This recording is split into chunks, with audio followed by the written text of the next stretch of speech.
군산지부에서 지부장을 맡고 있는 송정환이라고 합니다. 오늘 군산지부에 이제 강의를 두 번째 왔는데요. 일단 초대해 주셔서 대단히 영광이고 감사합니다. 제가 오늘 사실은 천부경으로 알아보는 동학과 개벽사상이라는 주제로 이제 말씀을 드릴 건데요. 사실 제가 처음에 생각했던 주제는 천부경으로 알아보는 인생의 참 의미라는 주제로 말씀을 드리려고 했습니다. 사람은 누구나 살다 보면 정말 인생이 뭔가, 사람이란 뭔가, 어떻게 살다가 죽는 것이 인간으로서 가장 보람되고 정말 인간답게 살다 가는 것인가에 대한 고민을 누구나 합니다. 근데 세상의 어떤 경전에서도 어떤 가르침에서도 거기에 대한 확실한 답을 주고 있는 것이 없어요. 그러다 보니까 모든 사람들 다 방황하죠. 근데 우리 민족의 역사 경전 천부경 속에 그런 내용이 있거든요. 천부경을 제대로 깨치면 인간이 무엇이고 인간은 도대체 어떻게 살아야 하는 것인지에 대한 해답을 얻을 수가 있습니다. 그래서 그 말씀을 드리려고 했는데 최근에 뉴스나 국제 정세를 보면 여기 계신 분들 다 느끼시겠지만 최근 한반도가 굉장한 위기의 상황으로 가고 있다는 것을 느끼시는 분들이 있을 겁니다. 요즘에 이제 우리나라 대통령께서 이제 국제 외교를 펼치시면서 한국과 미국과 일본이 한편이 되고 그다음에 중국과 러시아가 북한이 한편이 되는 완전 냉전주의 외교를 하고 있죠. 그렇죠? 그래서 이 한반도가 사실은 전쟁의 기운으로 6.25 사변 이후에 다시 한번 전쟁의 위기로 빨려 들어가고 있습니다. 그런 큰 위기의 상황에 놓여 있고 또 환경 재난 또 엄청난 재난들이 자꾸 일어나서 정말 역사학자들을 넘어서 과학자들까지도 정말 인류가 이렇게 계속 생명을 유지할 수 있겠느냐, 생존 시계가 얼마나 남았느냐라는 얘기까지 하고 있습니다. 특히 지난 3년간에 우리가 코로나를 겪으면서 질병의 무서움을 느꼈거든요. 정말 이 질병이 인류를 멸망시키는 길까지도 갈 수 있겠구나라는 두려움을 갖고 있습니다. 그래서 이런 인류사의 위기가 점점 다가오고 있는데 우리가 160년 전 동학에서 앞으로 세상은 큰 변화가 온다. 정말 이 큰 변화를 넘어서 정말 인류는 새로운 시대로 넘어가게 된다라는 가르침이 있었습니다. 그 가르침이 현실화되는 그런 시간대에 우리가 와 있지 않나라는 생각을 해보면서 천부경을 통해서 동학 얘기를 드려야 되겠구나. 동학 사상의 근원, 뿌리가 되는 철학이 바로 천부경입니다. 동학은 천부경 사상을 기반으로 해서 나온 사상이거든요. 그래서 천부경을 통해서 동학에 대한 말씀을 드리고 그리고 인생의 참 의미까지도 한번 같이 말씀을 드리면 좋겠다는 생각을 가지고 이 자리에 섰습니다. 아마 여기 오신 분들은 천부경에 대한 호기심들을 많이 가지고 계실 거예요. 천부경 하면 나 천부경에 관심 있는데 천부경 제대로 한번 들어본 적이 없다 이런 말씀 하시는 분들 많이 계신데 그렇다고 해서 오늘 제가 천부경에 대해서 정말 대단한 한 소식을 전해드리겠다 이런 자신감을 가지고 드리는 말씀은 아닙니다. 제가 알고 있는 한도 내에서 천부경에 대한 말씀을 드리고 동학과 개벽사상에 대한 말씀도 드리도록 하겠습니다. 일단 좀 전에 천부경 소개 영상을 봤으니까요. 그 소개 부분은 빨리빨리 넘어가도록 하겠습니다. 일단 천부경이 무엇인가? 천부경은 이름 속에 의미가 다 들어있습니다. 천부라고 하죠. 천부. 여러분 천부가 무슨 뜻인지 아십니까? 경은 경전이고 천부가 뭘까요? 천부 중에 한자로 보시면 하늘 천자에 부적 부자입니다. 저게 말 그대로 천이라는 건 하늘이죠. 여기서 말하는 하늘은 단순한 물리적인 하늘만을 얘기하는 것이 아니라 이 우주 전체, 하늘과 땅과 인간을 포함한 이 우주 전체를 말하고 있는 겁니다. 이 우주 전체의 운행 법칙, 이 우주의 마음, 천지 부모의 마음을 부라는 거 뭡니까? 여기서 이제 부적이지만 실제로는 암호입니다. 암호 코드, 암호화해서 표현한 글이에요.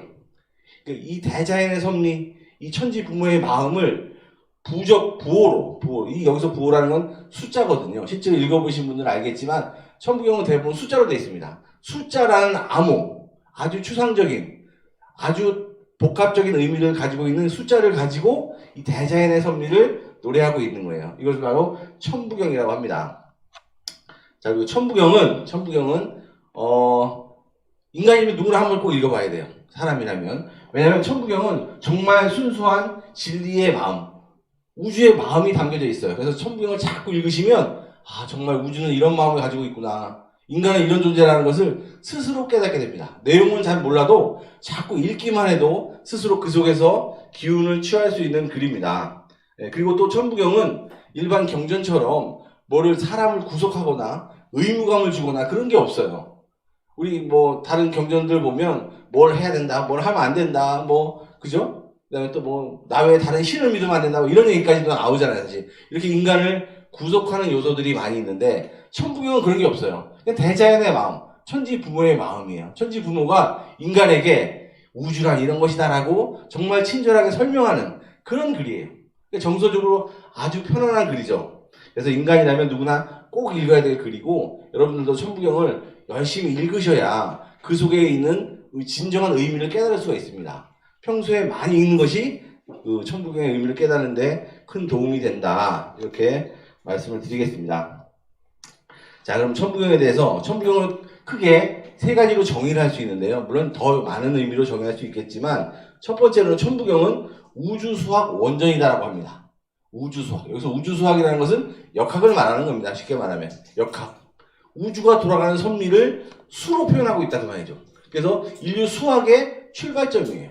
우리 한민족이 수를 가장 먼저 사용한 민족입니다. 잘 모르시는 분들은 아라비아 숫자 이런 말을 하면서 아라비아 민족들이 숫자를 제일 먼저 사용했다, 뭐 그런 말 하시는 분도 계시지만 그건 사실이 아니거든요. 이미 9,000년 전부터 우리 한민족은 수를 사용하고 있었어요. 수를. 물론 수를 지금처럼 뭐 수학적인 계산, 뭐 물건을 센다든지 이런 용도로 처음에 쓴 건 아니죠. 이 대자연의 섭리를 표현하기 위한 도구였던 거예요. 도구로서 수를 쓰고 있었다. 그래서 우주 수학의 원전이다, 천부경은. 또 두 번째로는 우주 신학의 원전이라고 말씀드릴 수 있습니다. 세상에는 종교들이 많이 있죠, 그렇죠? 그 종교들에서 믿는 그 신이 진짜 존재하는가? 여러분, 신이 존재한다고 믿으십니까? 믿는 사람도 있고 무신론자들도 있습니다. 그래서 신이 진짜 존재하는가? 존재한다면 신은 어떤 역할을 하는 존재인가? 뭐 하여튼 신에 대한 궁극의 이야기를 합니다. 신에 대한. 그래서 우주 신학의 원전이다. 이 천부경에 보면 신을 1이라고 표현하기도 하고 삼신이라고 말하기도 하거든요. 삼신이라는 표현 아마 들어보셨을 텐데, 신을 삼신이라고 표현하는데 실제로 삼신이라고 표현하면 신밖에 표현하지 못하기 때문에 여기서는 삼극이라고 해요. 세계에 아주 지극한 것이 있다, 이런 표현을 쓰는데 그건 원문에 가서 다시 한번 설명드리고요. 세 번째 천부경의 정의는 동서종교의 진리 원전이다. 기독교에는 성경이 있고 불교에는 불경이 있죠. 뭐 유교의 사서삼경, 그 외에 많은 세상의 경전들이 있는데 그 경전의 뿌리 경전이 바로 천부경이다. 천부경을 통해서 인간 삶의 궁극의 목적을 알 수가 있어요. 인간이 왜 살아야 되는가? 이런 동서 진리의 원전이 바로 천부경이다. 이런 천부경이 우리 한민족에 의해서 전수되고 있다는 것은 엄청난 사실이고, 그 속에 우리가 엄청난 자부심을 느낄 수가 있는 겁니다. 네, 그 다음에 천부경의 전수에 대해서 설명을 드리면, 천부경은 아까 말씀드린 대로 설명 아까 들으셨는데 계시록입니다. 천부경은 저자가 없어요. 어떤 특정한 저자가 개인의 생각이나 학식을 가지고 쓴 글이 아닙니다. 이것은 천신으로부터 계시를 받은 글이에요. 누가 계시를 받았느냐? 우리 민족의 그 초대 나라인 환국의 초대 환웅인 안파견 환인께서 직접 천신에게 계시를 받아서 내린 글이 바로 천부경입니다. 천부경. 그렇게 이해하시면 되겠고요. 그래서 환국 시대에는 글이 없었기 때문에 입으로 구전되었습니다. 입으로 전해지다가, 자, 이제 환국이 끝나고 배달국이 세워질 때, 배달국의 초대 황후인 거바라 황후이 이 동방 신시에 그 배달의 나라를 세우러 오실 때 마지막 환인께서 전수해 주신 것이 바로 천부경입니다. 그 구절이 태백일사 신시본기에 나옵니다. 내수 천부인 삼계하사, 이런 글이 나오죠. 내수, 인에 수라는 건 이제 줬다는 뜻이에요. 이건 주셨다 그 말이에요. 뭐를? 천부와, 천부가 천부경이고 인은 도장이죠. 도장 세 개를 전수해 주셨다. 그것을 종통의 상징물로 받아가지고 이 동방으로 와서 나라를 세웠다라는 글이 태백일사 신시본기에 나옵니다. 이 천부라는 것은 이 제왕을 상징하는 상징물이에요, 사실은. 그런 글이었다라고 이해하시면 될 것 같고요. 또 천부경은 환웅께서 천부경을 전수 받으셔서 어떻게 하셨느냐? 신지혁덕에게 명해서. 여기서 말하는 신지혁덕은 당시 배달국 시대 역사를 기록하던 사관입니다. 사관. 신지협덕에게 명해서 이를 녹도문으로 기록하게 하셨다라는 기록이 나옵니다. 역시 태백일사인데요. 녹도문은 이제 그 사슴의 발자국처럼 생긴 그 당시에 그 상형 문자죠. 상형 문자로 천부경을 기록하게 하셨다라는 기록이 있습니다. 네, 그리고 역시 배달국 시대 문화가 또 하나 있는데요. 환단국에 보면 배달국 시대에 천재, 하늘의 재를 지낼 때 풍백, 우사, 운사라는 관직을 가진 사람들이 한 역할에 대한 내용이 나오는데요. 풍백이라는 역할을 맡은 분은 뭘 했냐? 천부경을 거울에 새겨서 진상했다. 누구에게 진상했겠습니까? 하늘의 신 천신에게. 왜? 천신에게 천재를 지낼 때 하는 의식이니까.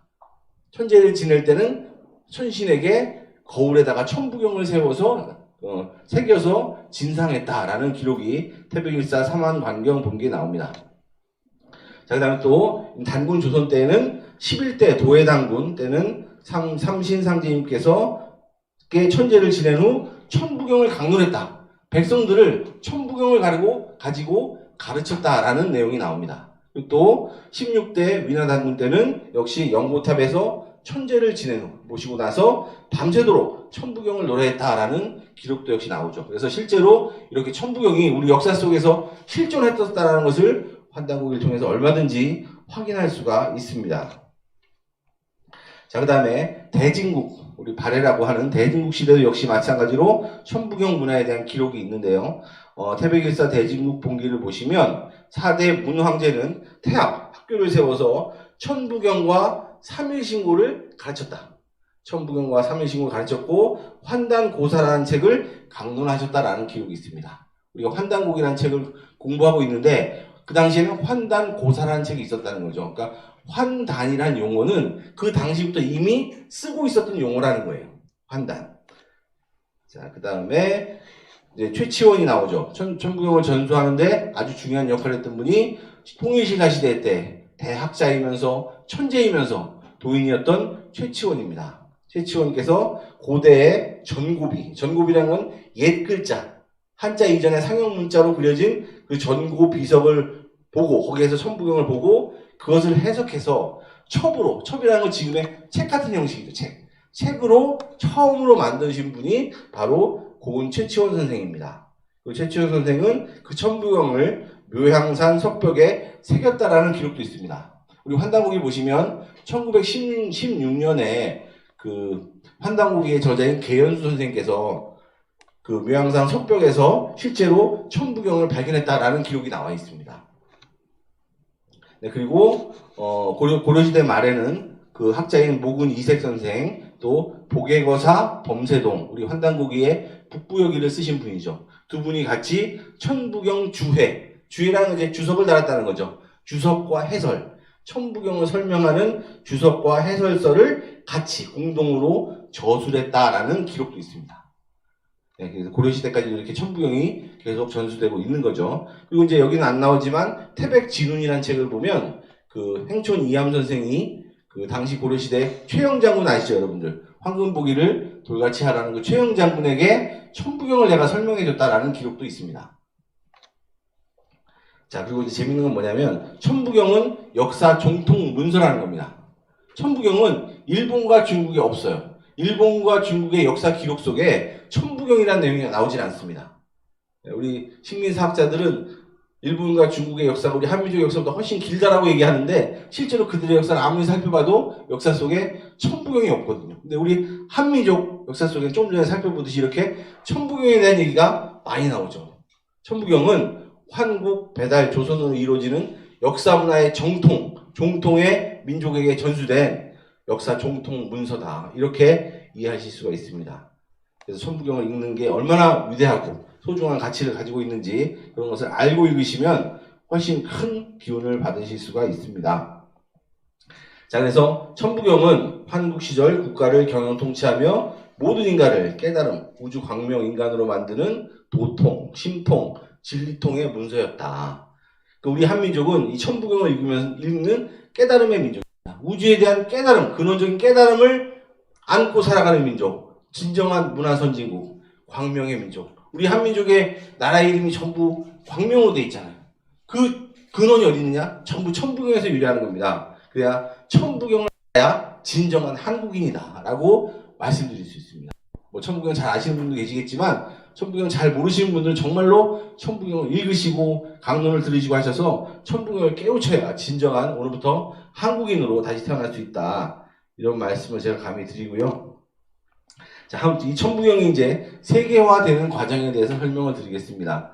천부경이 이제 세상에 알려지는 건 뭐냐? 그 전병훈이라는 인물이 있었습니다. 조선시대 말에 전병훈이라는 인물이 있었는데 이분은 대유학자였어요. 유학에 아주 통한 인물이었습니다. 전병훈이라는 인물이. 이분이 이제 그 조선 말 시대의 인물인데 이분이 사는 그 상황 속에서 우리나라가 조선이 망해버립니다. 을사늑약에 의해서 나라가 망해져. 그래서 이분은 의금부 노사 중추원 의관까지 지냈던 학식이 높은 분이었는데 중국으로 망명을 합니다. 중국으로 망명을 해서 중국에 가서 또 선도 공부를 해가지고 도교에 심취해가지고 선도에 큰 깨우침을 얻게 됩니다. 그래서 유가와 선도를 동시에 크게 깨우친 인물이 바로 전병훈이라는 인물입니다. 이 인물이 1920년에 중국에서 책을 한 편 내게 됩니다. 그 책의 이름이 정신철학통편입니다. 정신철학통편. 이 책을 내면서 이 책 속에 천부경을 기록하게 됩니다. 천부경을 넣어서 이 책을 발간하게 되죠. 이분의 모든 깨달음을 집대성한 책이 바로 정신철학통편. 거기에 천부경을 집어넣고 천부경 주석을 달아놨어요. 천부경에 대한 해설을 써놨다는 얘기죠. 근데 그것이 여기 나오는 리하르트 빌헤름이라는 독일의 신학자이자 중국 학자인 이 사람에 의해서 전 세계로 뻗어나갑니다. 그래서 이 사람이 이 정신철학통편이라는 이 책을 독일어로 번역하고 세계 언어로 번역해서 전 세계 29개 나라에 150여 개 대학교에 보내게 됩니다.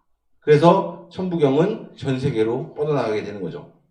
그래서 이 리하르트 빌헤름이라는 사람이 사실은 유명한 사람인데 이 사람이 태을 금화 종지라는 책을 번역한 사람이에요. 여동빈이 신선되는 법을 기록했다는 태을 금화 종지라는 것을 황금꽃의 비밀이라는 이름으로 번역한 인물이 바로 리하르트 빌헤름입니다. 이 사람이 정신철학 통편을 번역해서 천부경이 세상에 국제적으로 알려지게 됐다 이런 말씀을 드리고요. 자, 여기서 또 재미있는 일화가 하나 있는데 나에게 천부경을 설명해 주십시오. 이분은 누구냐면 그 마틴 하이데거라고 하는 근세 실존주의 철학의 대가입니다.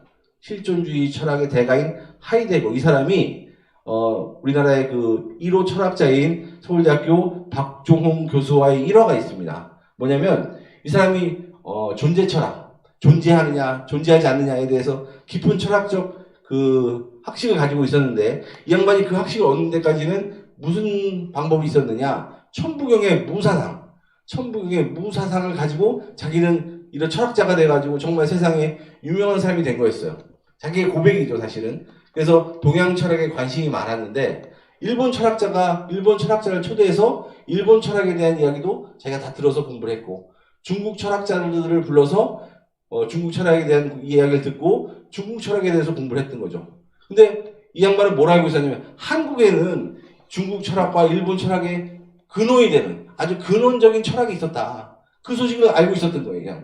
그래서 한국에 철학자가 오면 그걸 한번 물어봐야 되겠다. 그 근원 철학의 근본이 천부경이니까 나도 천부경에 대해서 한번 그 사람에게 물어봐야겠다라는 생각을 갖고 있었는데 실제로 이 박공종 교수가 그 하이데거가 살고 있던 프랑스에 한번 가게 됩니다. 그래서 이 하이데거 교수가 그 교수를 초청하죠. 박공종 교수를 집으로 초청해가지고 당신 나에게 천부경을 좀 설명해달라 라고 했던 거죠. 어떻게 됐겠습니까? 설명을 못했던 거예요. 한국 사람이고 한국의 1호 철학자고 서울대학교 철학과 교수인 분이 한국의 근본적인 사상이고 철학인 천부경에 대한 이해가 없었던 거죠. 서양 철학 공부하고 뭐 이랬겠죠, 사실은. 그러다 보니까 설명을 못 해줬던 거예요. 그래서 거기에 대한 자기의 부끄러움, 그것을 토로했던 일화가 있습니다. 자, 이런 식으로 하여튼간에 그 천부경은 세상에 드러나게 되죠. 천부경에 대해서 간단하게 설명을 드렸고요. 천부경 내용은 뒤에 가서 말씀을 드리도록 하겠습니다. 자, 그 다음에 이제 동학 말씀을 드리는 건데요. 동학. 진정한 근대사의 출발점이다. 여러분, 동학에 대해서는 어느 정도 알고 계실 거라고 생각하는데, 사실은 동학도 많이 왜곡이 돼서 동학의 본질에 대해서 정확하게 알고 있는 분이 많지가 않습니다. 동학하면 갑오 동학혁명만을 알고 계신 분들이 많죠, 사실은. 그죠? 가보년에 일어난 농민들의 혁명, 그게 동학 아니야? 이렇게 얘기하시는 분들 많습니다. 근데 실질은 그게 아니거든요. 동학 사상을 기반으로 해서 일어났던 농민혁명이 갑오동학 혁명이고, 실제 동학의 메시지는 그게 아니거든요. 여러분, 동학이 뭔지 아십니까? 여러분, 호남에 사시는 분들이니까 동학이 사실 호남에서 일어났잖아요. 그죠? 동학, 그죠? 실제로는 뭐 동학의 시작은 저기 영남에서 했지만 동학이 불길처럼 일어났던 곳은 호남이거든요. 근데 동학을 아시는 분이 별로 없어요. 동학에는 의미는 저 동이라는 글자 속에 다 들어있습니다. 동. 여러분, 동이 무슨 뜻입니까? 방위로는 동쪽이죠. 그렇죠? 방위로는 동쪽 방향을 상징하는 글자지만 저 동이라는 것은 무슨 뜻이냐면 첫 번째는 근원이고 시원이라는 뜻입니다. 우리 동이라는 것은 우리 민족을 동방에 해돋는 나라 이런 말 하잖아요. 동방이라는 건 뭐예요? 당신들이 동쪽에 있다는 뜻이 아니에요. 인류 문명의 근원 뿌리가 됐던 민족이다 그 말이죠. 인류 문명이 처음 시작했던 그 시원 문명을 가지고 있었던 민족. 저 동자는 바로 그런 글자거든요. 원 뿌리 문화. 이게 동이에요. 또 동에는 또 다른 의미가 하나 또 있습니다. 뭐냐면 두 번째 의미는 새로움이에요. 동은 새로워진다는 뜻이에요. 아침에 해가 떠오르면 새로운 새날이 시작하잖아요. 새로움의 시작이 동입니다. 저 두 가지 의미를 다 가지고 있는 것이 동학의 의미예요. 동학은 뭐냐? 인류의 시원, 원 뿌리 문명이 다시 부활해서 새로운 문명을 만들어낸다. 이게 동학이거든요. 그런 시대가 왔다. 우리 역사 속에 인류의 원형 문화가 다시 부활해서 정말로 인류 문화의 꽃을 피워가지고 새로운 문명을 시작한다. 이것이 동학의 원 메시지입니다. 그 희망을 가지고 동학혁명도 일어났던 거예요, 사실은. 그래서 동학의 의미에 대해서 좀 잘 아셨으면 좋겠고요. 자, 동학에 좀 더 설명을 드리면, 동학의 시작은 뭐냐? 경신년 음력 4월 5일. 그해는 1860년입니다. 천주님과 천신과의 천상문답 사건으로 동학이 시작됩니다. 동학과 천부경의 공통점이 있어요. 뭡니까? 동학과 천부경의 공통점. 뭐죠? 전부 천신의 계시로부터 시작했다는 거예요. 동학도 천신의 계시를 받아가지고 시작한 거고, 천부경도 천신의 계시로 시작된 거죠. 그죠? 그래서 1860년 경신년 음력 4월 5일 날 천신으로부터 계시를 받습니다. 그 계시를 받은 인물이 누구냐? 그게 바로 유명한 최수훈. 세상에 최재우라고 하는 인물이죠. 그죠? 최수훈, 최재우. 이분이 자신의 고향인 경주 용담에서 그 구도 생활하는 과정 속에서 결국 천신으로부터 메시지를 받습니다. 그 메시지를 들고 나와서 세상에 동학이라고 외치죠. 그 동학의 메시지가 뭐냐? 첫 번째 메시지는 이겁니다. 1번, 무국대도 시대가 열린다. 무국의 시대가 열린다. 그래서 용담유사에 보면 무국지운 닥친 줄을 너희 어찌 알까 보냐라는 글귀가 있습니다. 무국의 운세가 왔다. 무국의 시대가 온다 그 말이에요. 여기서 무국이라는 건 뭐냐? 무국은 열매, 완성을 상징하는 말입니다. 인류 문화가 이제 완성돼가지고 결실하는 완성된 완벽한 문명이 새로 나오는 그런 시대가 눈앞에 닥쳐왔다. 이게 동학의 첫 번째 메시지입니다. 인류 문명이 완성되는 그 무국의 시대를 눈앞에 두고 있다. 이것이 동학의 첫 번째 메시지고요. 두 번째 메시지는 뭐냐? 9,000년 동안 동북아와 지구촌 문명에서 모신 천신이 동방 땅에 오신다는 거예요. 천신이. 굉장히 이것은 종교적인 내용이죠. 사실은 역사적인 내용보다는 종교적인 내용인데 천신이 이 땅에 오신다. 다른 말로 신의 문화가 이 세상에 열린다는 거예요. 아까 말씀드린 무국의 문화라는 것은 인간이 신과 영성을 회복해서 신과 함께하는 그런 새로운 문화가, 열매 문화가 이제 앞으로 나온다라는 의미가 천신이 동방에 오신다는 동학의 두 번째 메시지입니다. 이걸 정확하게 아셔야 돼요. 동학이 무슨 얘기를 하고 있는 건지. 자, 근데 세 번째는 이런 얘기가 있습니다. 세 번째 메시지는 12제국 괴지룬수 다시개벽 아닐런가.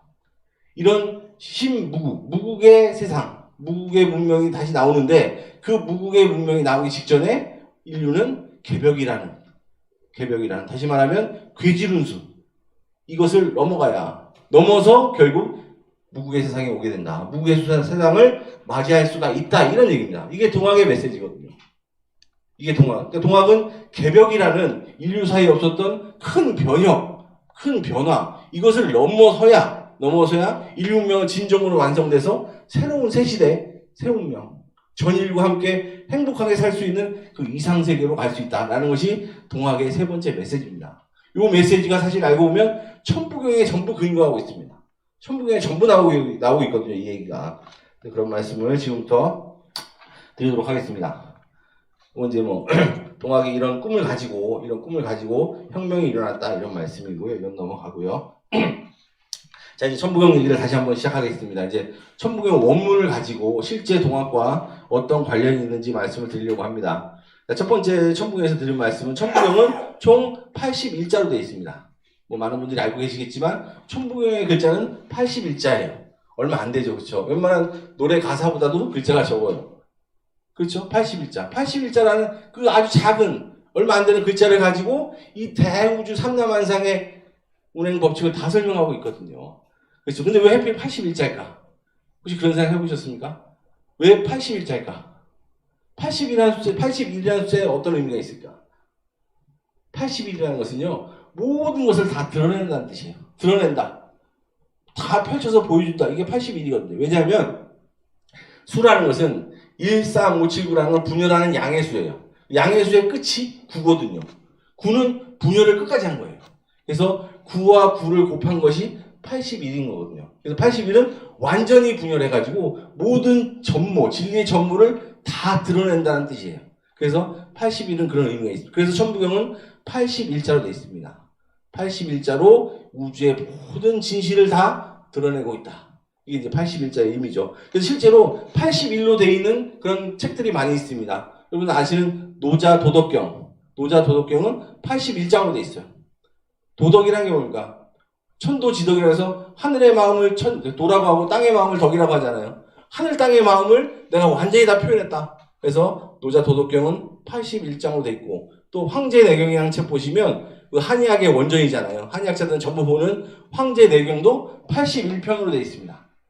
의학에 대한 모든 전모를 다 밝혀놨다는 의미예요. 그래서 81이라는 글자의 의미는 모든 것을 다 드러낸다라는 의미를 가지고 있다는 걸 아시면 좋을 것 같고요. 자, 그 다음에 81자 중에 숫자가 31개입니다. 대부분 다 숫자로 되어 있죠. 50% 이상의 글이 50%는 안 되지만 숫자로 되어 있고, 또 그 숫자 중에서 11번에 1이 나옵니다. 1이라는 숫자가 11번. 엄청나게 많이 나오죠. 81자 중에서 11번이 1이에요. 전부 1 얘기만 잔뜩 하고 있는 겁니다, 사실은. 또 3이 8번 나옵니다. 그래서 천부경은 1과 3을 기반으로 하는 경전이에요. 1, 3. 이 두 글자가 천부경에서는 가장 중요한 글자다, 이렇게 말씀을 드리겠습니다. 네, 오늘 사실 제가 준비한 양이 좀 많아서 좀 빨리빨리 하려고 합니다. 시간이 너무 늘어지면 안 되니까요. 천부경 읽는 영상은 저번에 봤으니까 넘어가고요. 자, 이제 천부경 상경부터 이제 설명을 드릴게요. 천부경은 상경, 중경, 하경, 세 개로 나눠져 있습니다. 상경은 일시, 무시일, 석상극, 무진번, 천일일, 지일리, 인일삼, 일적식고, 무게화삼. 여기까지 상경입니다. 자, 천부경은 굉장히 어려운 글이에요. 왜 어렵느냐? 아까 처음 말씀드린 것처럼 암호문이라고 그랬죠. 암호는 해석을 해야 되잖아요. 그죠? 그래서 첫 구절이 제일 어려운 거예요. 일시무실. 왜? 첫 구절이라는 것은 아무런 암호 해독이 안 된 상태에서 첫 구절을 만났으니까 이게 뭔 뜻인지 해석하기가 어려운 겁니다. 일시무실을 알면 그 다음부터는 조금씩 쉬워져 가는 거예요. 왜? 해독을 해봤으니까. 아, 이런 의미구나, 이렇게 추측을 해 나갈 수가 있습니다. 그래서 일시무실이 제일 어려운 글이에요. 그래서 이제 일시무실부터 시작해 보는데, 자, 일시무실 굉장히 어려운 얘기입니다. 1, 맨 앞에 있는 1, 저게 이제 핵심이죠. 1은 시작이라는 뜻이에요. 1은 시작이다, 1은 근원이다. 저 1이 뭘까요? 도대체 뭐를 1로 표현하고 있을까? 근데 여기서 저 1을, 이런 과오를 범하시면 안 돼요. 1을 어떤 하나의 단순한 뭘로 딱 규정하고 싶은 마음을 버리셔야 돼요. 그러면 안 돼요. 아, 나는 그냥 1을 뭐라고 딱 규정을 하면 속이 시원하고 아는 것 같은 느낌이 들지만 그렇지 않아요. 그렇지 않아요. 1을 한 가지로 규정하는 순간 천부경은 우주 삼라만상을 표현할 수가 없는 겁니다. 81자 갖고 우주를 다 표현해야 되는데 한 가지로 딱 규정해 놓으면 하나밖에 표현이 안 되는 거거든요. 그래서 1은 수많은 의미가 다 들어있는 거예요. 1 속에는. 예? 저 1은 하나됨이라고 할 수도 있고 우주 전체를 말하고 있는 겁니다. 또 우주 속에 꽉 찬 일기라고 말할 수도 있고, 또 신학적으로 얘기하면 저것은 하나님이다 이렇게 말할 수도 있어요. 1을. 그렇죠? 또 생명운동으로 보면 1은 탄생, 시작이다 이렇게 말할 수도 있죠. 1을 여러 가지로 말할 수 있습니다. 그 다음에 또 이것을 아울러서 하나로 표현한다면 존재 자체가 1이에요. 우주 안에 모든 존재는 다 1이다. 이렇게 시작하면 됩니다. 그래야 우주를 다 설명할 수 있는 겁니다. 일단은 그렇게 생각하세요. 1은 존재 자체다. 근데 1은 시작인데 어디에서 무에서 시작한 1 이전에 또 무라는 게 있다는 거예요. 1 이전에 1의 근원이 되는 무라는 게 있다는 겁니다. 이 무를 숫자로 쓰면 0이겠지만 하여튼 무라는 게 있다는 거예요. 무는 뭘까요? 무? 없을 문자니까 없다라는 생각이 들잖아요. 그죠? 없다? 없는 데서 1이 나왔다? 뭐 이렇게 생각할 수도 있지만 1이라는 것은 존재하지만 드러나지, 무라는 것은 존재는 하지만 드러나지 않는다는 뜻이에요. 드러나지 않는 1 이전에 원 근원자가 있다는 거예요. 그거를 무라고 말하는 겁니다. 어렵죠. 굉장히 추상적이 어려워서 첫 구절이 제일 어려운 겁니다. 일시무실. 자, 그래서 보시면 1과 무에 대해서 설명을 다시 한번 드리면 이렇게 이해하시면 제일 쉬운 것 같아요. 우리가 새싹이 보면 딱 올라오잖아요. 눈에 딱 보여서 1이에요. 보였어요. 탄생이 됐어요. 하지만 그 1 이전에 땅속에서의 많은 생명활동이 있었죠. 그죠? 땅속에서 땅을 뚫기 전에 그 뿌리가 내리고 그런 작용들이 있잖아요. 그게 무다고 말이에요. 근데 그건 눈에 안 보이잖아요. 눈에 안 보이는 본래의 근원자가 있다는, 무가 있다는 거예요. 또 우리 아기가 엄마 뱃속으로 딱 태어나면 1이에요. 아기가 등장을 했어요. 하지만 엄마 뱃속에서 10달간의 과정이 있잖아요. 근데 그건 눈에 안 보이잖아요. 그게 무다고 말이에요. 그런 그 이전에 무의 경계가 있다는 거죠. 요즘에 양자역학에서 이런 말을 합니다. 이게 마우스잖아요. 그죠? 마우스 눈에 보이시죠? 이건 존재하잖아요. 1이에요, 1. 근데 이게 존재가 아니라고 얘기도 해요. 이거 무다. 왜 그런 얘기를 하냐면 이 마우스는 수많은 원자들이 모여서 마우스가 된 거잖아요. 그렇죠? 물질을 쪼개고 쪼면 원자가 나오잖아요. 그죠? 근데 그 원자가 어떻게 생겼냐면 원자의 크기가 축구장만 하다면 그 안에 원자의 무게의 대부분을 차지하는 원자 핵은 모래알 하나라는 거예요. 네? 원자 구조가 축구장만한 원자가 있는데 그 안에 실제로 손으로 잡히는 이 원자 핵은 모래알 하나라는 거예요. 그게 모여서 얘가 됐다는 거예요. 그러니까 얘는 이렇게 손에 만져지고 원자 핵들이 모여서 이게 무게가 재지지만 실제로 얘의 대부분 다 텅 비었다는 거예요. 이게 양자역학이거든요. 이게 일이지만 사실은 무라는 거예요, 무. 그래서 이 지구상에 있는 모든 물질들을 무는 다 빼고 원자 핵만 모아놓으면 겨우 탁구만 하다는 겁니다. 이 세상은 무와 유가 공존하는 세상이라는 거예요. 근데 하여튼간에 그런 일의 세상만 있는 게 아니라 그 이전에 무가 있다는 겁니다. 그것을 일시무실이라고 하는 거예요. 일은 시작인데 무의 근본을 둔, 무에서 출발한 일이다. 이렇게 이해를 하시면 되겠습니다. 근데 좀 어렵죠? 네, 일단 처음에는 어려워요. 자, 계속 보시면 올라오면 또 마우스를 만졌더니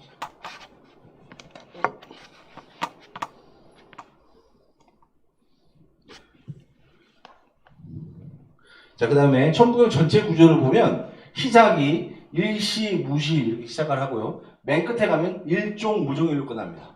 일종무종일.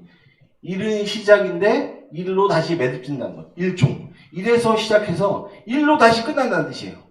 자, 아직은 의미가 무슨 뜻인지 모르시겠지만 이 구절의 의미는 우주 만유의 법칙 중에서 가장 근본 법칙은 순환한다는 거예요.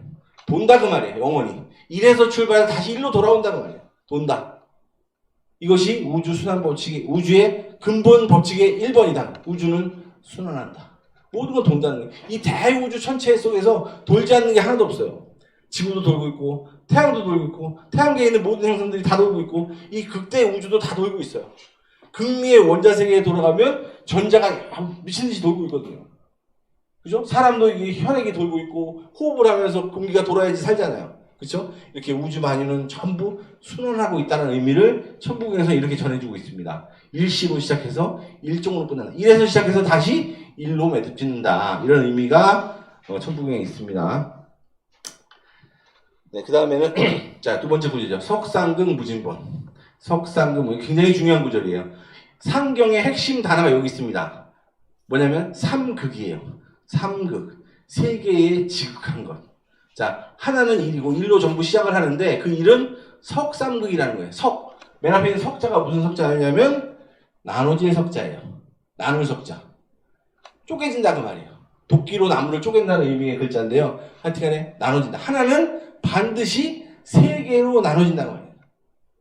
세 개의 지극한 것으로 나눠진다. 이것이 대자연의 섭리라는 거예요. 하나는 반드시 셋으로 나눠져서 운동을 한다는 거예요.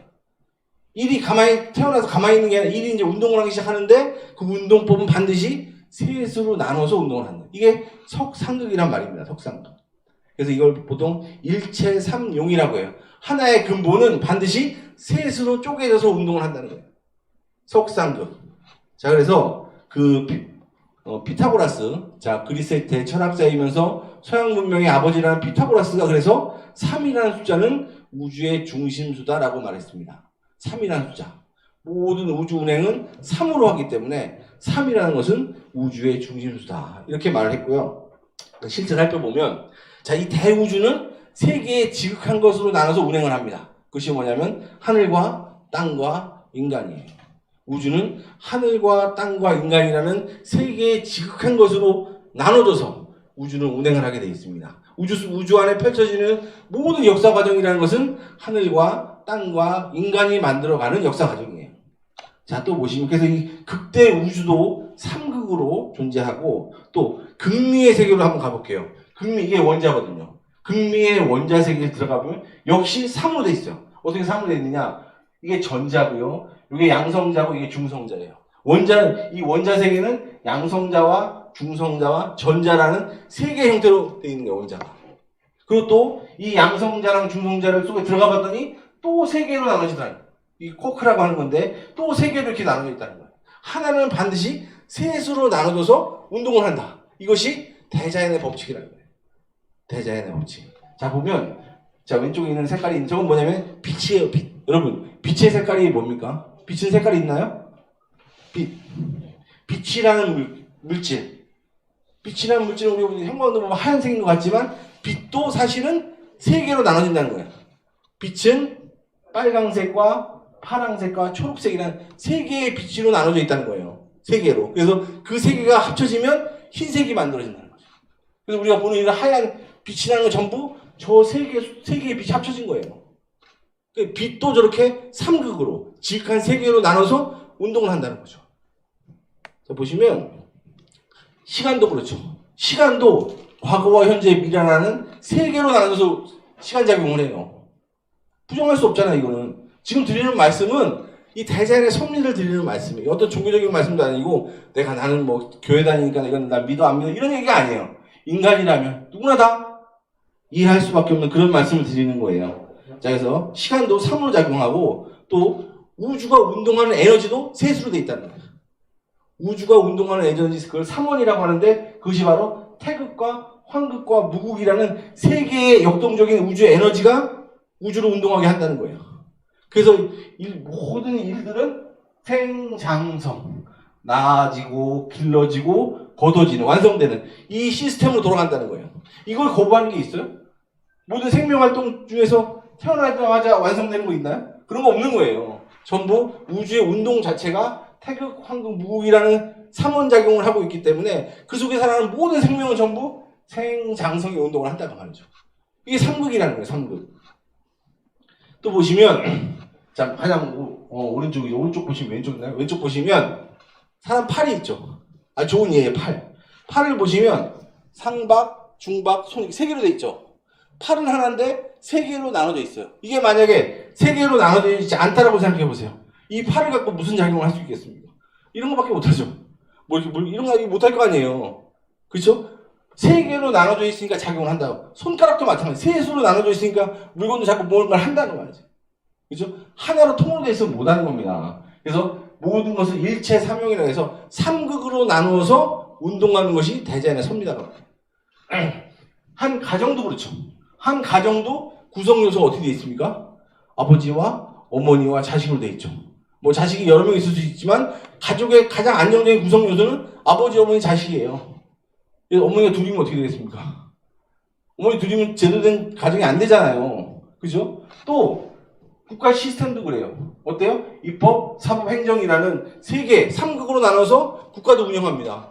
실제로 우리 환단고기 공부하실 테니까 아시겠지만 단군조선시대 때 삼한관경제라고 해서 나라를 셋으로 나눠서 다스리잖아요. 왜 그랬겠어요? 우주 운행 원리가 우주의 법칙이 그렇기 때문에 거기에 맞춰서 거기에 단군께서 나라를 셋으로 나눠서 경영을 했다고 말이죠. 자, 그래서 단군세기 서문에 보면 이런 글귀가 나옵니다. 지빌함삼 회삼귀일. 하나를 잡는다. 하나를 잡으면 본체 하나를 잡아봤더니 함삼. 그 속에는 세 개가 들었다는 거예요. 하나는 반드시 셋으로 나눠서서 운동한다 그 말이죠. 지빌함삼. 또 반대로 회삼귀일. 그 세 개, 셋으로 나눠서 뒀던 그 세 개는 삼의 용은 귀일. 다시 본체 하나로 돌아가는 게 목적이다. 셋으로 나눠서 운동하는 게 끝이 아니라 그 세 개는 다시 하나로 돌아가는 거. 하나로 합쳐지는 거. 이게 궁극의 목적이다. 이걸 단군세기 서문에 행촌 이암 선생님께서 써놓고 계신 거예요. 하나를 잡으면 그 속에 세 개가 있고 그 세 개는 다시 하나로 돌아가려고 한다. 그 모습을 하고 있는 게 이 삼태국 문양입니다. 삼태국 문양. 저런 문양 많이 보셨을 거예요. 삼태국 문양이 바로 그 삼매에 대한 그 내용을 설명하고 있는 거고요. 자, 그 다음 보시면, 그 다음에는, 이제 이번엔 좀 신학적인 얘기를 드릴게요. 보시면 이런 글귀가 있어요. 역시 환단국에 보면, 일신 즉 삼신이다. 일신, 한 분의 신이 있는데, 그분은 삼신이라고 말해요. 그죠? 천부경 내용하고 똑같죠? 여기서 우리가 뭘 할 수 있습니까? 신도, 이 삼수법칙을 벗어나지 못하는구나. 신이 뭐 다 창조하고 막 다 빚은 것 같지만, 신도, 이 우주의 섭리인 삼수법칙을 벗어나지 못한다는 거예요. 그래서 신도 일신이지만 실제로 작용할 때는 삼으로 작용한다는 거예요. 삼신으로. 우리 생활 속에서 역사 속에서 삼신이라는 단어 들어보셨을 텐데 삼신이라는 단어가 거기서 나온 거다 그 말이죠. 우주를 운행하는 그 신은 하나예요. 한 분이에요. 근데 그분은 삼이다. 세 분이라는 뜻이 아니라 삼으로 작용한다는 뜻이에요. 삼으로 용을 한다. 그 삼으로 작용하는 것이 바로 뭐냐면 그 작용하는 덕성이 조화, 교화, 치화라고 하는 겁니다. 뭐 조화신, 교화신, 치화신 이렇게 말하기도 하는데요. 그래서 만물을 낳는 작용, 역할을 하는 것. 또 만물을 기르는 역할, 그리고 또 만물을 거두고 다스리는 역할을 하는 이런 삼신 작용을 한다. 신이 이런 작용을 한다는 거예요. 신이 뭐 하는 분이냐? 이런 일을 하는 분이라는 거예요. 그죠? 신. 그래서 보시면 요 문화 천부경에도 있지만 천부경에만 있는 것이 아니라 인류 종교 문화 속에 다 있다는 거예요. 인류 종교 문화 속에. 자, 보시면 이 삼신의 문화가 보세요. 기독교 문화에는 뭐라고 있습니까? 성부, 성자, 성령. 여기도 있네요. 아, 네.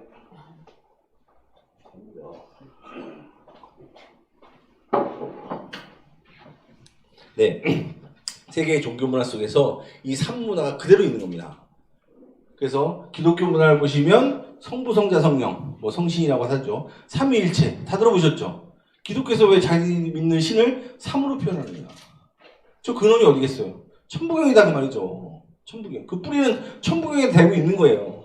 또 불교는 뭐라고 합니까? 불교는 삼불사상이라고 하죠. 법신불, 보신불, 화신불. 화신불을 응신불이라고 하기도 하지만 불교의 삼불사상, 저거도 어디서 나왔을까요? 어디서 왔겠습니까? 저도 천부경이다 그 말이죠. 천부경은 무려 9,000년 전에 계시를 받아서 나온 글이에요. 불교나 기독교 전부 2,000년, 3,000년밖에 안 된 거거든요. 역사의 뿌리가 어디서 나왔는지 알아봐야 돼요. 또 우리 도교에서 보면 삼청이라고 해서 태청, 옥청, 상청. 자, 줄었네요. 상청. 이렇게. 이런 사상. 또 하다못해 힌두교마저도 자기들이 믿는 신을 브라흐마, 비슈누, 시바 이렇게 해서 삼신으로 표현하고 있거든요. 모든 종교는 자기들이 믿는 신을 삼으로 표현해요. 문화 유전자가 똑같다는 거예요. 그 문화 유전자가 뭐냐? 그게 바로 천부경이라는 거예요. 그래서 천부경을 우주 신학의 원전이라고 하는 거예요.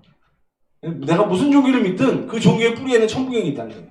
우리 한민족의 사상이 인류 종교 문화의 뿌리다. 이런 것도 아셔야 된다. 이렇게 말씀을 드릴 수 있고요. 자, 그래서 또 재미있는 것은 지구촌 창세 역사와 인류 문화의 근본 주제가 하늘은 삼신으로 작용한다는 거. 하늘은 반드시 셋으로 나눠서 작용을 한다 그랬죠. 하늘에는 삼신 작용을 한다는 거예요. 하늘에는 삼신이 있어서 하늘의 운동을 하고 땅은 삼한이 있다는 삼한. 그래서 그 단군조선 시대에 삼한 관경제가 있었던 겁니다. 땅에서는 삼한이 있고 중요한 건 인간이죠. 우리 인간이니까 인간에게는 삼진이다. 삼진.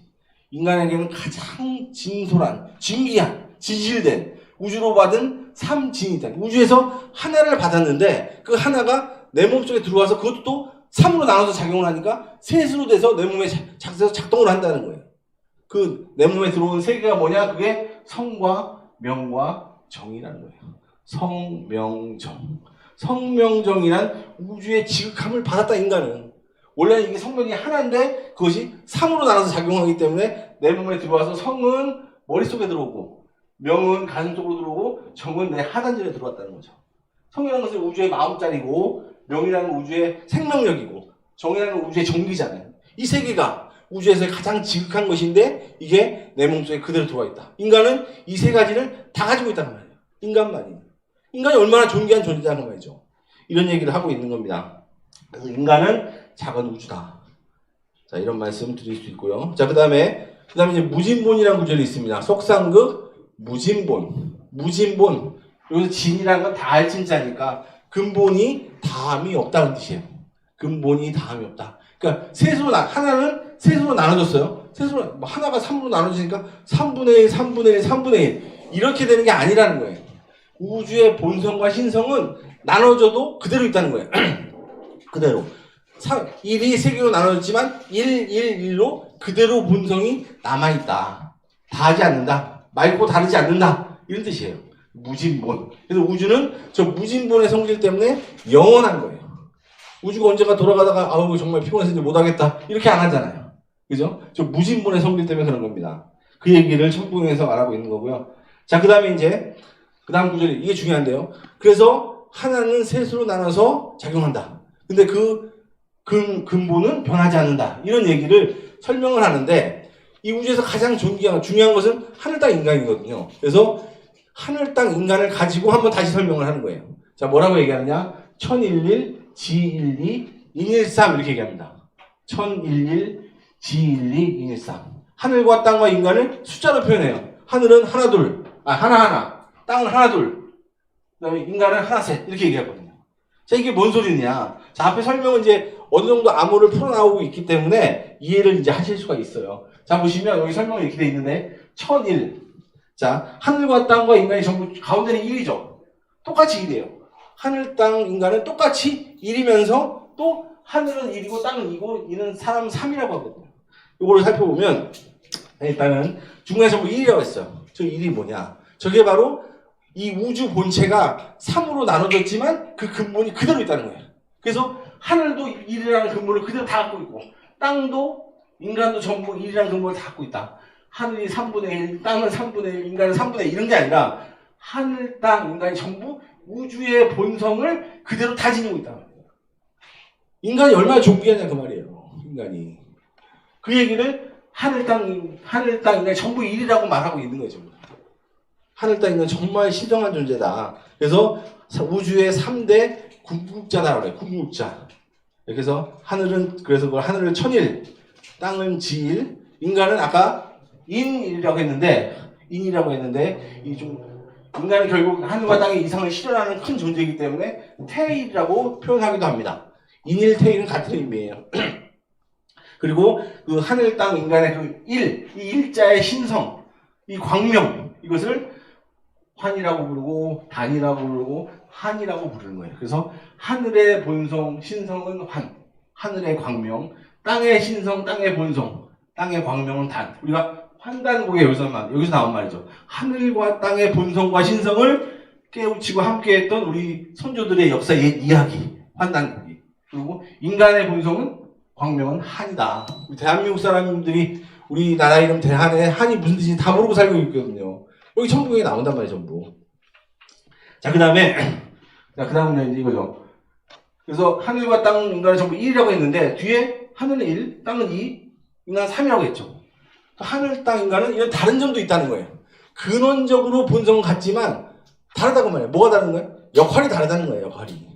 그래서 하늘은 1의 역할을 하고 땅은 2의 역할을 하고 인간은 3의 역할을 한다고 하죠. 그러니까 뭐 순서적으로 하늘은 첫 번째, 땅은 두 번째, 인간은 세 번째 이제 이런 개념은 아니고요. 하늘은 1의 역할을 한다. 1. 만물을 낳아준 역할을 한다는 거예요. 만물을 낳아준 역할. 땅은 2의 역할을 한다. 만물을 기르는 역할을 한다. 인간은 하늘과 땅의 그 낮고 기름을 받아서 결국 하나둘을 완성하는, 합쳐진 그런 최후의 매듭을 짓는 그런 역할을 인간이 한다는 거죠. 그래서 하늘은 1이고 땅은 2고 인간은 3이라고 설명을 하고 있는 겁니다. 이해되세요? 네, 그래서 하늘, 땅, 인간을 1, 2, 3으로 나눠서 설명한 거에 대해서 이해를 하시고요. 네, 그 다음 보시면 조금 전에 그 하늘은 1이고 땅은 2고 사람은 3이라는 것을 도형으로 그리면 1은 원으로 표현했어요. 역사 속에서 1은 원으로, 원만하다 해서 하나로 통일되는 모습을 이게 1이다. 2는 사각형, 방으로 표현했어요. 사각형. 이거 4인데 왜 2입니까? 라고 할 수 있지만 2는 방정하다는 뜻이에요. 그래서 이렇게 2를 상징하는 거고 이렇게 2를 상징하는 거예요. 그래서 2는 방, 그래서 땅은 사각형으로 표현합니다. 그리고 사람은 3이니까 삼각형으로 표현했거든요. 그래서 이것을 원방각이라고 해요. 원방각. 그래서 원방각을 가지고 하늘은 하나고, 하늘은 아버지 역할을 하고, 땅은 이고, 즉 어머니 역할을 하고, 인간은 그것을 매듭짓는 우주의 자식 역할을 한다 해서 1, 2, 3로 표현하는 것이 원방각이다. 이렇게 이해하시면 되고요. 인류 역사 문화 속에서 저 원방각의 모양은 많이 유적 속에서 볼 수가 있습니다. 그 대표적인 게 뭐냐면 이거죠. 이게 어디 그리냐면 우아량에 있는 그 홍산문화에 있는 그 제천당과 무덤을 표현한 건데요. 보시면 제천당, 하늘의 제사를 지내는 제단은 동그랗게 표현했죠. 하늘의 제를 지내니까 원, 하늘. 또 땅, 이건 이제 무덤이에요, 무덤. 땅에 이제 시신을 묻는 무덤이니까 무덤은 사각형으로 표현하거든요. 이 원방각의 문화가 그대로 있는 겁니다. 그 다음에 보시면 이제 고인돌이죠, 고인돌. 고인돌 보시면 천일, 지, 인삼의 모습을 그대로 하고 있어요. 그래서 맨 위에 있는 큰 돌, 제 천일이라는 말이죠. 그 다음에 받쳐놓은 두 개는 지, 3은 이제 물론 인간이 밑에 붙였으니까 3이라고 할 수도 있지만 이 합치면 3이라는 말이에요, 3. 3은 1과 2의 합이다. 그래서 인간은 천지, 하늘과 땅의 이상을 실제로 실현하는 그런 존재다. 궁극의 존재다. 이렇게 이해하시면 되겠습니다. 자, 그래서 천부경 앞부분 설명을 드리고 있고요. 자, 그 다음 보시면, 그 다음 구조는 일적 십거예요. 일적 십거. 여기부터 조금씩 뭐 어려워질 수도 있는데, 일적. 일은 적. 적이 뭡니까? 적. 적은 쌓인다는 뜻이에요. 쌓인다는 건 자꾸 커져간다는 거예요. 일. 만물이 탄생하면 전부 크죠. 가만히 있는 건 없어요. 자꾸 큰단 말이야. 일이 커간다. 인류 문명도 계속 발전해가고, 생명도 커가고, 전부 일이 커져가는데, 10거, 10으로 커진다. 일의 목적지가 10이라고 설명하고 있는 거예요. 모든 일은 전부 10을 향해서 달려간다는 말이에요. 10. 10이라는 게 뭐냐? 10은 완성됨을 의미하는 거예요. 완성됨. 결과물, 열매를 상징하는 것이 10이에요. 그러니까 모든 탄생이라는 것은 성숙, 열매를 향해서 달려간다. 일적 10거다. 일적 10거. 그래서 보시면 만물을 길러서 10으로 커지는 거. 1은 반드시 10을 향해서 달려가고 10은 다시 또 1을 향해서 달려와요. 그래서 1과 10을 영원히 반복하는 게 우주 역사다 그 말이에요. 그런 설명을 하고 있는 거죠. 그래서 1부터 10까지 이렇게 커져나가는 1부터 10까지 커져나가는 과정을 도통을 해서 사실은 세상에 밝혀주신 분이 테오부키 씨예요. 테오부키 씨. 들어보셨나요? 못 들어보셨어요? 인류 문화의 원뿌리 할아버지라는 테오부키 씨. 주역의 괴를 처음 그리신 분. 5,500년 전에 배달국 시대에 5번째 환웅의 막내 아들, 왕자님이셨던 테오부키 씨. 지금 중국에서는 저분을 자기들의 조상이라고 크게 모시고 있어요. 우리 민족은 조상까지, 영토, 역사가 아니라 조상까지 뺏기고 있습니다. 지금 사실은 테오부키 씨. 그분이 처음으로 1부터 10까지 커지는 일적 10거, 1에서 10으로 커지는 과정을 천부경은 글로 돼 있으니까 너무나 추상적으로 어려우니까 이것을 그림으로 바꿔놨어요. 그림으로. 조금이라도 더 알아듣기 쉬우라고. 우리가 어려운 책 같은 거 만화로 표현하면 좀 읽기가 편하잖아요. 그것처럼 천부경이란 글을 그림으로, 도형으로 표현한 게 하도예요, 하도. 하도. 하도 보시면 1부터 10이라는 숫자를 천부경에서 쭉 나열하고 있지만 어떻게 되냐? 방위, 시간에다 갖다 붙여서 포지션화 시켜놨어요. 그래서 1이라는 숫자는 북쪽에 갖다 놨죠. 1은 북쪽. 왜? 1은 통일 하나됨을 상징하기 때문에 통일 하나됨을 상징하는 방위는 북방이다 말이죠. 북방. 왜? 북방은 이제 계절로 겨울을 상징하니까 겨울에는 모든 진해를 하나로 모으잖아요. 이렇게. 그죠? 뿌리에서 모든 진액을 모아서 가만히 있잖아요. 그죠? 이게 이제 겨울을 상징하는 숫자다. 그 말이에요. 그래서 북방에다 2를 놓고 2는 어떻게 되냐? 2는 남쪽에 갖다 놨어요. 2는 분열이에요. 갈라지고 나눠지고 분열이기 때문에 분열을 상징하는 방위는 남쪽이다. 그 말이죠. 남쪽이다. 그래서 남쪽에 2를 갖다 놓게 됩니다. 그리고 또 1과 2가 합쳐져서 동방에 새로운 생명이 창조된다 해서 동방에 3을 갖다 놓고, 산은 만물을 수렴하고 통일하는 거기 때문에 산은 서방에 갖다 놓고, 이런 식으로 해서 1부터 10까지 10개의 숫자를 각 방위에다 갖다 놓으면서 1이 10까지 커져가는 그런 일적 시거의 과정을 도형으로, 그림으로 표현하는 게 하도예요. 하도. 낙서는 또 뭐냐면, 낙서는 이게 단군 왕건께서 그린 거거든요. 초대 단군 왕건께서 1부터 9까지 커져가는 과정을 표현하는 거예요. 1부터 9까지에서 일적 시거라고 했는데, 1이 커져서 1부터 9까지 커지다가 10으로 완성된다 그 말이죠.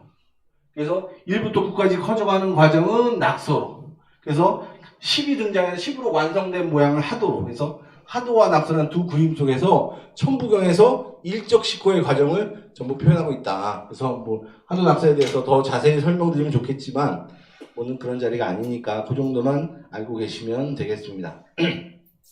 그래서 1은 10으로 커진다. 1의 목적은 10이다 라는 거 아시면 되겠고요. 네, 그 다음 보시면 이것도 역시 좀 신학적으로 다시 설명을 드리면, 모든 종교 문화는 10을 지향한다. 그죠? 우리가 인류 문화도 1은 전부 10을 향해서 간다고 했는데, 종교도 마찬가지로 종교의 목적은 10이다 그 말이에요. 그래서 모든 종교가 자기들을 믿는 궁극의 신을 뭘로 표현해요? 십자가로 표현한다는 말이에요. 십자가로. 기독교에만 십자가가 있는 게 아니다는 말이죠. 불교에도 이게 십자가 모양이다 그 말이죠. 그래서 이런 만자 모양, 이런 아자 모양, 우물정자 모양, 이런 것들이 전부 십자가를 상징하는 글자들이에요, 사실은. 그래서 세계의 뭐 성당, 사찰 이런 데를, 세계 문화유산들을 돌아다니다 보면 이런 문양이 들어가 있는 그런 유물들이 엄청나게 많이 나옵니다. 실제로. 그럼 왜 이런 문양들이 나오느냐? 전부 10을 상징하고 있어요. 우리 종교 문화는 전부 10을 향해 간다. 10은 아까 뭐라고 했어요? 완성이다 그랬죠.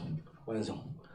인류 문화의 그 문화의 완성을 향해서 간다라고 해서 모든 종교는 10을 향해서 간다라는 걸 우리가 알 수 있고요. 또 보시면 그 우주 변화 원리책을 쓴 한동석 선생님은 이렇게 말을 해요. 10은 태고 시대부터 하나님을 상징하는 수로 쓰였다. 실제로. 하나님을 표현하는 숫자는 10이라는 말이에요. 10이 완성이니까. 하나님은 인류 문화를 완성 짓는 분이니까 10을 하나님을 표현하는 숫자로 썼다라는 구절이 나옵니다. 자, 그래서 이제 여기서 동학 얘기로 잠깐 다시 돌아가면, 동학에 보면 최재호 선생이 아까 천신으로부터 계시를 받죠.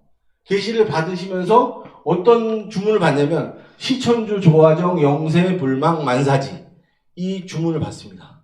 여기서 핵심은 시천주거든요. 시천주가 뭐냐고 말이죠. 시천주. 천주님을 모신다는 뜻이거든요, 사실은. 천주님의 시대가 왔다고 해요. 천주님의 시대는 뭐라고요? 10의 시대, 10. 아까 모든 종교는 10으로 자신의 신을 표현한다 했잖아요. 10의 시대가 왔다는 말이에요.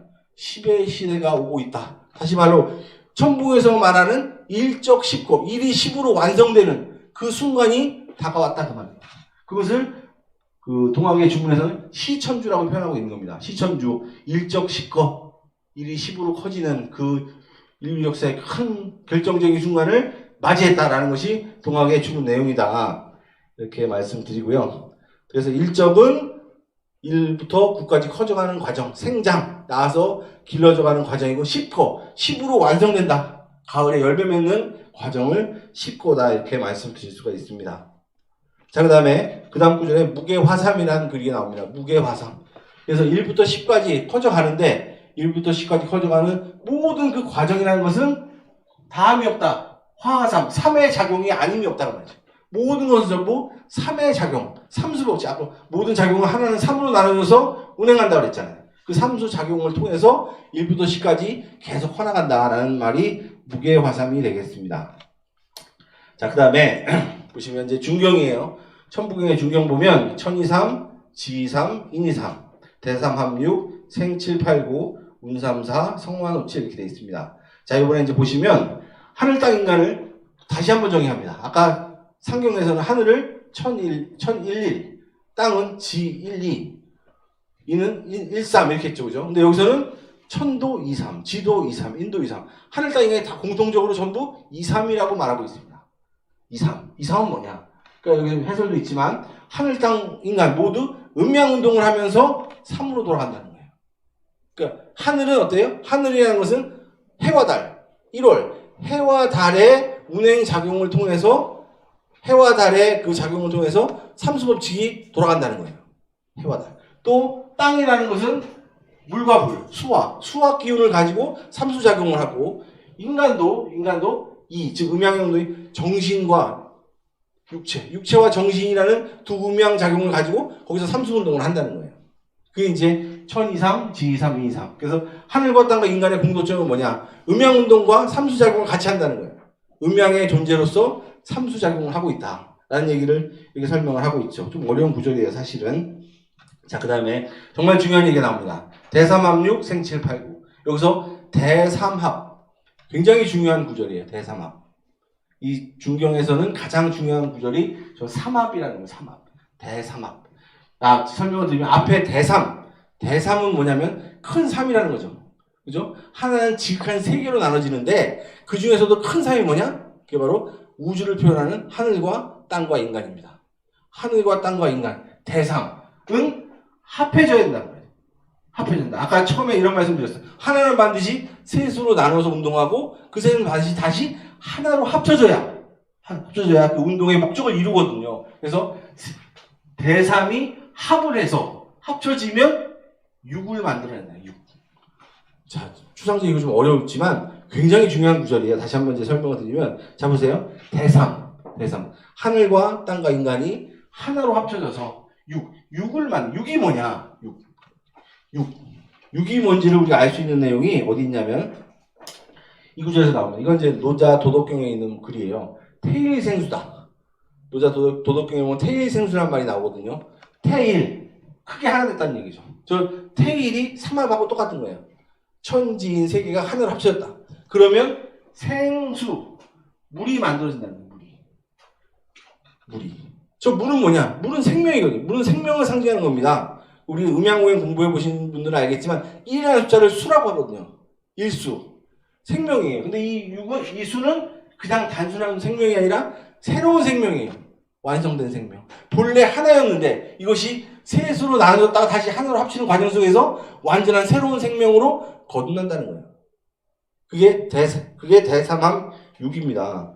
크게 하나로 합쳐져서 새로운 생명을 매듭짓는다, 완성한다. 이게 이제 대삼합 6이고, 그래서 6이라는 글자가 굉장히 중요한 글자예요, 천부경에서는. 그래서 천부경에 보시면 한 복판에 6이 있어요. 그래서 6은 천부경의 중심수다 그래요, 중심수. 인간이 하늘과 땅과 하나 돼서 삼합을 이뤄서 결국 새로운 생명을 창조한다. 이것이 바로 대삼합 6이라는 거예요, 대삼. 인간은 완성의 궁극이죠, 사실은. 인간 완성의 궁극을 이렇게 말하고 있는 겁니다. 자, 보시면 그래서 삼합이 될 때, 인간이 하늘과 땅과 하나가 될 때 결국 우주의 영원한 생명수인 6이라는 새로운 생명을 얻게 된다. 이게 천부경의 핵심 내용이에요. 사람은 누구나 천지와 하나 돼서, 즉 삼합을 이뤄서 새로운 생명을 창조해야 된다. 이게 인간 삶의 목적이고 인간이 영원히 구원받을 수 있는 유일한 길이라는 얘기를 이렇게 하고 있는 거예요. 대삼합 6. 그죠? 삼합. 삼합을 할 수 있는 방법은 뭘까요? 삼합을 해야 되겠는데, 우리가 하늘과 땅과 하나 되는 인간이 돼야 되겠는데, 어떻게 삼합을 하냐, 그 말이죠. 말로는 삼합 하는데 어떻게 할 거야, 그 말이죠. 내 인생에서, 내 삶 속에서 어떻게 삼합을 하느냐. 내 삶 속에서 하늘과 땅과 하나 되는 삶을 살아야 되는 거예요, 일단은. 자연의 법칙, 자연의 섭리에 맞는 삶을 살아야 되겠죠. 그리고 또, 하늘과 땅의 이상, 꿈, 이것을 실현하는 그런 삶을 살아야 돼요. 그게 삼합을 이루는 삶이라는 거죠. 나 개인적인 삶, 나 먹고 살기에 바쁜 삶, 그런 삶이 아니라 이 대자연 하늘과 땅, 천지 부모의 마음을 얻어서 그 마음과 함께하는 삶, 그 뜻을 이루려고 하는 삶, 그 삶을 살아야 삼합이 되는 거죠. 그리고 또 내 개인적으로 내 육신에서 봤을 때는 우주의 지극한 세계를 받았죠. 그게 뭘 받았어요? 성과 명과 정의라는 걸 받았잖아요. 이것을 닦아서 이것을 하나로 하는 그런 삶을 살아야 돼. 그걸 수행이라고 하잖아요, 보통 수행. 그 수행을 통해서 내가 우주로 받은 그 세계의 지극한 것을, 그것을 닦아서 하나로 합치는 삼합의 삶을 살아야 된다. 그래야 결국은 새로운 생명을 얻는다 그 말이죠. 이게 천국에서 말하는 대삼합육입니다. 대삼합육.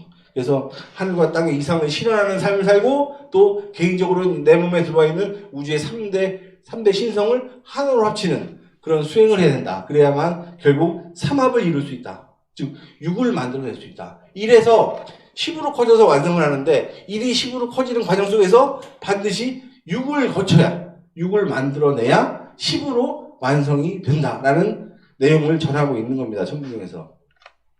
그 내용이 동학에 보면 이렇게 나와 있는 거예요. 무국대도 닭가리기. 무국대도 닭가렸다고요.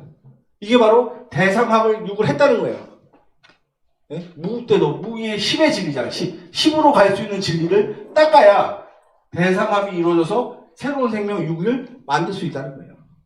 무국대도. 그랬더니 5만 년의 운수, 새로운 5만 년, 즉 10의 세상, 무국의 세상, 그 운수를 받게 된다라고 동학에서 얘기하고 있는 겁니다. 그래서 이런 말씀이 있고요. 아까 말씀드린 성명정 수행하는 과정 이런 얘기 있고요. 그 다음에 또 아까 그 주문 보시면 시천주 조화정 영세 불망 만사지 이 주문 속에서 조화정이란 두 번째 글귀가 있어요. 조화정. 조화를 정했다.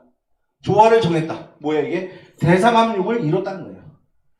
수행을 통해서 신무국 세계, 신무국 세상의 그 조화권을 얻었다. 즉 새 생명을 얻었다. 이게 바로 대삼합육을 이뤘다는 뜻이거든요. 대삼합육.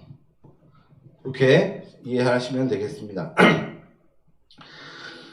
자, 그 다음 구절 보시면 여기 뭐 중요한 건 아니니까 좀 빨리 넘어갈게요. 대삼합육 생칠팔구. 대삼합육을 통해서 하늘과 땅과 인간이 합해져서 만든 그런 새로운 생명을 통해서 생칠팔구. 789가 만들어진다. 789는 새로운 하늘. 7은 새로운 하늘입니다.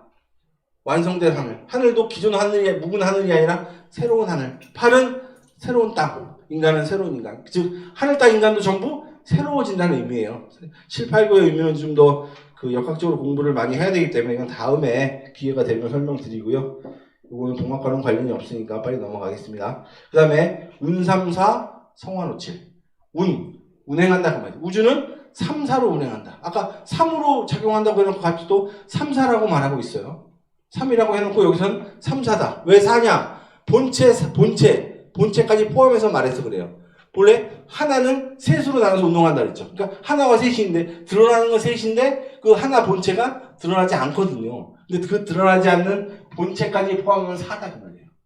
우리 가장 쉬운 일례로 봄, 여름, 가을, 겨울을 생각해 보시면 돼요. 우리가 봄, 여름, 가을, 겨울의 현상을 눈으로 인간은 다 보지만 생명 활동 관점에서 보면 봄에 새싹이 올라오고 여름에 막 자라고 가을에 열매 맺고 겨울에 어떻게 됩니까? 겨울에 나무가 가만히 서 있어요. 아무런 생명 활동을 안 하거든요. 하지만 땅속에서 어떻게 하고 있어요? 모든 기운을 갈무리해서 다음 봄을 준비하는 그런 과정이 있죠. 그것까지 포함하면 4다 그 말이에요. 그래서 운삼사, 3과 4라는 두 가지 법칙을 가지고 운행한다 그 말이에요. 우주는. 그래서 이제 이게 이제 그림인데 일체 삼용이다. 하나의 체가 있고 쓸 쓰임이 되는 세 용이 있어가지고 그걸 합치면 4가 된다 이런 얘기를 하고 있는 거죠. 그래서 3과 4를 합치면 12, 곱하면 12가 되죠. 그래서 12, 우리 12지지라든지 1년이 12달이라든지 하루 12시간 이런 12의 문화가 전부 운삼사에서 오는 거예요. 운삼사. 자, 그 다음에 성화노칠. 성화노칠은 한문으로 성, 이뤘다, 환은 도는 거니까요. 순환을 완성했다. 5와 7을 통해서 우주의 순환을 완성한다. 저 5와 7이라는 숫자는 아까 우주의 3원 운동 중에서 무국태국 황국 중에서 황극을 나타내는 숫자거든요. 황극이라는 만물을 기르는 힘이 결국 우주의 순환. 1로 태어난 것을 10으로 끌고 간다는 거예요. 1을 10으로 끌고 가서 매듭을 짓게 하는 그 힘이 우주의 동력이 숫자로 치면 5와 7이다. 이것은 황극을 말하는 건데 이것도 좀 내용이 어렵고 오늘 설명을 할 수가 없는 내용이어서 이건 넘어가도록 하겠습니다. 성화노칠 이렇게 우주의 운행에 대해서 천부경에서 설명하고 있죠. 자, 그리고 나서 이제 마지막 하경입니다. 하경에 보시면 일묘연, 만왕말래, 용변, 부동번, 본심, 본태양, 악명, 인종천지일, 일종무종 이렇게 돼 있어요. 자, 여기도 굉장히 중요하죠. 자, 보시면 근데 이제 앞에 상경, 중경을 했기 때문에 많은 부분들의 이해가 돼 있어요. 그래서 이해가 쉬워요, 여기서부터는. 자, 일묘연 만학만래. 자, 일. 처음에 시작하던 일이죠. 일시무시일 했던 그 일이에요. 일. 묘연, 묘. 아주 묘하다. 설명할 수 없다. 설명할 수 없게 묘하게 연. 확장한다는 거죠. 일이 자꾸 커진다는 거예요. 일은 특별한 뭐가 없어도 자꾸 커진다는 거예요. 어디까지 커진다고요? 어디를 향해서? 10을 향해서. 실제는 9까지, 1부터 9까지 계속 커나가는 거예요. 그래서 1부터 9까지 커나가는 걸 일묘연이라고 했고, 만왕만래. 왕래. 오고 간다는 뜻이죠. 여러 번, 수없이 오고 간다는 거예요. 수없이 돌아간다는 거예요. 우주는 1부터 10까지 커져가는 과정에서 1부터 9까지 계속 순환 운동을 하면서 자라고 성장하고 해가간다고 말이죠. 우주는 힘이 그렇게 되기 때문에 그렇게 간다는 거예요. 일묘연 만학만래. 자, 그 다음에 이게 정말 중요한 구절이에요. 용변부동본. 용변부동본. 작용을 했다고, 작용을 한다고 말이에요. 이게 일묘연이, 일묘연 만학만래가 한 글자로 용입니다. 일이 9까지 커져가는 과정 속에서 만학만래 막 순환을 하면서 작용을 하면서 크다가 이게 핵심이에요. 변한다고 말이에요. 갑자기 근본적으로 변한다는 거예요. 근본적으로 변해가지고 부동, 움직이지 않는, 절대로 변하지 않는 본체로 변한다는 거예요. 이 본체가 뭐겠어요? 10이에요, 10. 1부터 9까지 그렇게 용을 하면서 크다가 결국 큰 변화를 통해서 10으로 매듭짓는다는 거예요. 용변. 그래서 10으로 완성되기 전에는 이런 큰 변이라는 게 있다는 거예요. 변. 그게 용변부동본이거든요. 용변. 동학에서 말하는 개벽 사상이 이 변에 있는 겁니다. 변. 인류 역사가 매듭지어지는 새로운 세상이 오기 전에 큰 변화가 한번 온다는 거예요. 그게 용변부동본이거든요. 자, 보시면 그래서 변이라는 것은 대변형. 큰 변화라는 거예요. 근본적으로 변한다는 거예요, 물질이. 작은 세세한 변화가 아니라 근본적인 우주의 질서가 바뀌는 그런 변화를 통해서. 그래서 다른 말로 동학에서는 개벽이라고 하는 거예요. 아까 12제곱 괴진원수 다시 개벽 아니는가?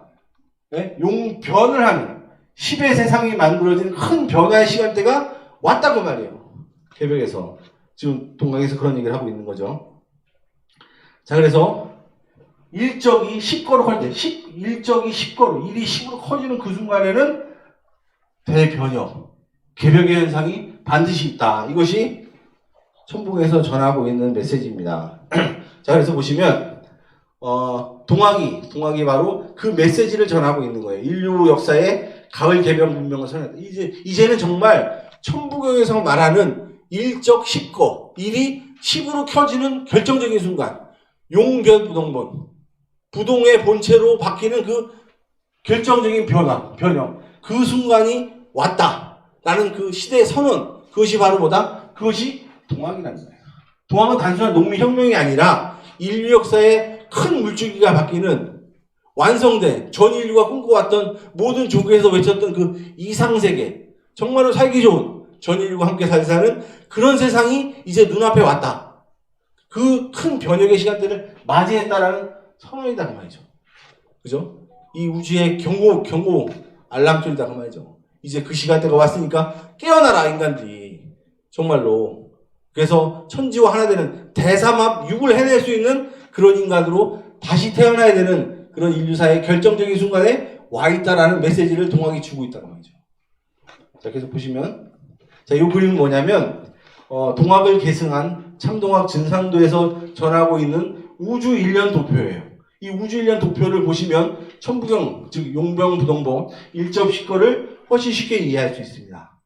우주의 사계절 변화 속에서 우리는 지금 이 후천 개벽, 봄, 여름의 선천 상극의 낮고 기르는 시간대가 끝나고 우주의 질서가 근본적으로 바뀌어가지고 상생의 새로운 새 우주로 넘어가는 그런 가을 개벽기, 후천 개벽기, 거기에 와 있다는 우리는 지금 우주의 우주가 가을로 전환하는 신문국의 10의 세상으로 전환하는 그 절체절명의 순간, 이 순간에 우리는 살고 있다.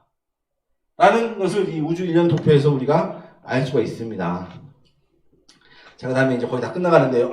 자, 그래서 이제 다시 인간이 어떻게 되느냐. 인간의 문제로 다시 돌아옵니다.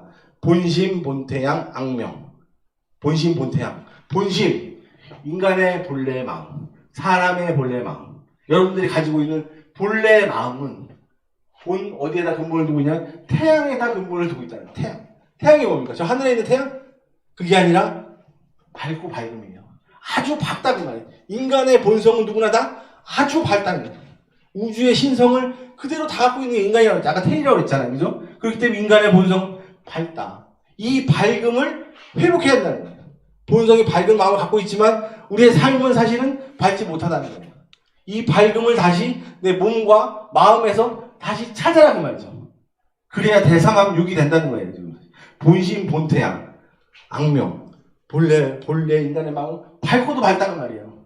네? 그 인간의 밝은 마음을 한이라고 불렀다. 아까 말씀드렸어요. 이거는.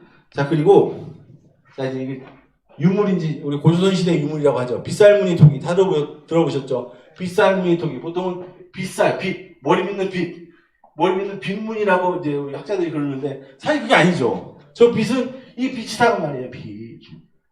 인간 몸속에 있는 그 대우주의 광명, 밝고 밝다. 그 밝은 인간의 본성을 표현하고 있는 빛이다. 다른 말은 햇살이다. 이게 빗살무늬 톡이 되는 햇살무늬 톡이라고 불러야 된다 그 말이죠. 그렇죠? 자, 그래서 인간은 그렇게 밝다는 거예요. 그 밝은 본성을 회복해야 된다는 거죠. 자, 이제 마지막 구절로 왔는데요. 인중천지. 인간은 이 중이라는 것은 가운데라는 뜻이 아니에요. 여기서는 꿰뚫는단 말이에요. 인간은 천지의 마음을 꿰뚫어서 천지와 하나 된다. 그죠? 인간은 천지의 마음을 꿰뚫어서 관통해가지고 천지와 하나 된, 이게 다시 말하면 대삼합이죠. 대삼합을 이룬 일이다 그 말이죠. 그냥 처음에 일이 아니라 3으로 나눴다가 다시 그걸 삼합을 이루어서 6을 창조한, 새 생명을 창조한 일. 아시겠어요? 무슨 얘기인지? 그 일이 돼야 한다는 거예요, 인간의. 인간 삶의 궁극의 목적은 이거다 그 말이에요, 이 삶을 추구하지 않은 인간이 사실 아니다. 껍데기만 인간이지. 이 대변혁의 시간대, 가을 개벽의 시간대, 인류 문화가 완성되는 그 시간대에 낙엽이 돼서 떨어진단 말이에요. 그게 안 되면. 그 대삼합육. 그런 대삼합육을 이룬 태일의 인간, 우주와 하나 된 인간이 되어라 이런 얘기죠. 자, 그래서 이 태일이 되는 우리는 삶을 살아야 되는데 동학에서 어떻게 무국대도를 닦으라고 하는 거예요. 무국대도. 신무국의 도를 닦으면 천지화는 하나 되는 대삼합육을 이루어서 태일의 우주 열매 종자 인간이 된다라는 게 동학의 메시지예요. 무국대도 닦아니 5만 년의 운수로다. 네? 그 말씀을 하고 있는 거죠. 자, 다음. 또 보시면 이제 이게 이제 천부경의 마지막 구조이죠. 일시무시일 일종무종일. 끝이 끝납니다. 일시무시일 일종무종일. 이런 시작인데 처음에 시작해도 무에서 시작한 하나다. 이 무라는 것은 근원에 보이지 않는 본체니까 숫자로 하면 0이라고 할 수 있어요. 근데 일종무종일. 그 일이 일로 매듭져진다고 말이죠. 요 일과 이 일은 다른 거죠. 이 일은 처음에 시작이 일이지만 이 일은 중간에 대삼합육을 이뤄가지고 그죠? 6을 생성한 그 일이에요.